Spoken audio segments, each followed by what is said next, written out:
the starting point is in the economic theory. Its primary focus is the vital importance of capital. It puts the human being at the center of the inquiry. Okay? And the theory is in fact grounded in social economic realism, and it does refer to desired values that are compelling in terms of human needs and institutions, which are basically sustained by human beings, basically what drives them, and basically the kind of energy that we see as the foundation of social process. Now, I mentioned the Bill of Rights and the UN Sustainable Development Goals. The concern I have is that discourse about values is usually idiosyncratic and chaotic. Well, it's kindness. We actually do have a worked out, fairly coherent notion of fundamental rights of a relatively universal importance. The 17 principles that the UN set up is a good starting point. It's kind of a summary of the already adopted Bill of Rights. So why are we trying to now invent a new World Academy Bill of Rights? It's there, and if we don't like it, then say so and put something else in its place. I don't muck around with it because it's too important.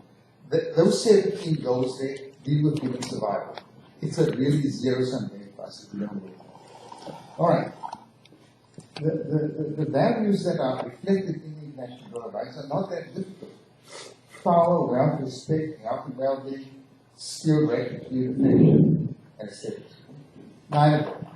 And what's important about these is not that they stand naked, it's that they presuppose a social process which permits us basically, if we map them, to determine the precise problems with regard to each value and how these precise problems impact on every other value. Okay? So when we talk about, for example, power, well, who are the stakeholders here? How are they advantaged or disadvantaged, empowered or disempowered? Now, we have this big problem at a global level. What we see is states are now using law to make it impossible to change things in the state, like property. And then we weaken the international constitutional system, so you can't challenge those things. Those things remain there as dysfunctions that screw the international system's economic order. Okay? I just mentioned that, and of course it's not an obvious thing. We have to really dig out to find out what's going on at the subterranean levels. Now, just the point about social processes is that we're trying to maximize the production and distribution of all of these values to secure the dignity and worth of every human being and the integrity of the state's process. And so, essentially what we have then is that the role of human capital, it seems like, is the most assured approach to securing this objective. Okay? Now, when we look at the social process and all of these values in aggregate, we have startling consequences. Oxfam's report, 8 or 9 billionaires own more wealth than 3+ billion people on the planet. That's, they say, and everyone else says, that's unsustainable. It destroys democracy. It destroys virtually every important institution that we now have in the future. Now, just very quickly, the methods that we should approach this with are as follows. The methods have got to be comprehensive, that transcend disciplinary boundaries, to see them as interrelated, interdependent, and defy partial solutions. They have to be eco-social in scope, so when we look at this, particularly the idea that social process is not enough, it now has to be eco-social process. Because if you have the social process that destroys the ecosystem, well, you're going to end up in the worst of all scenarios. So, I just outlined, my papers are basically get this out, look at the problems of economy and employment, energy, ecology, human capital, education, money and finance, war, a really major issue because war invariably involves net losses for everyone. Nobody really gains at the end of the day, so that's a real major problem. And then the problem you mentioned of global governance.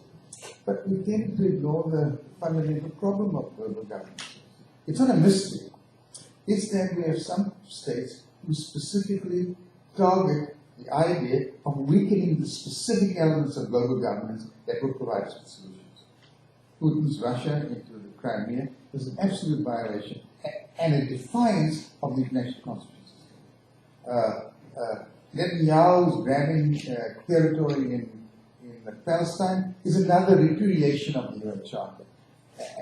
And Trump the other day who said, torture is okay, there's another repudiation of it. So we can't allow those things to really challenge it. Now, just very briefly, what I think we should be looking at is an approach to new paradigm thinking that's contextual, looks at particular events in context as a whole, multi-method, interdisciplinary, and guided by the normative values. You can't go anywhere without the normative values that we've already agreed upon. We don't need to find them, they're there already, okay? Now, if you don't like them, put something else in there, but don't pretend they're not there. They are there, and we're all stakeholders in that. If is anyone here that feels that he's not a stakeholder in his own human dignity, I'd like to hear the discussion. Now, let's not, so what we're talking about is putting this thing into the realistic context of of eco-social, the values in the context of eco-social process, and then the idea of global social interaction. Why is it? Because a realistic sense of global social interaction will give us a score. Where are we now? Okay? And we need to know what the score is because we need to know what the problems are. And you can't talk about problems in the abstract. They're specific and you can map them. And in mapping, you can now respond to them specifically. Now, one of the most important things that emerges from social process are conflicts about power. Sometimes we collaborate and we work out mechanisms to solve problems with collaboration, but sometimes we have conflicts about power. We haven't really worked out a mechanism to stress collaboration and avoid conflict effectively because of institutionalization of the constitutional status of the UN is still in doubt. So we will not go anywhere if we can't focus on the reform of the UN to the strengthening of its constitutional understanding. It's not an abstract thing. We know exactly what we should do. We've got to reform the Security Council. We've got to take away the abuse of the veto. We've got to add a few more states in, and at least 2 states before you can veto it.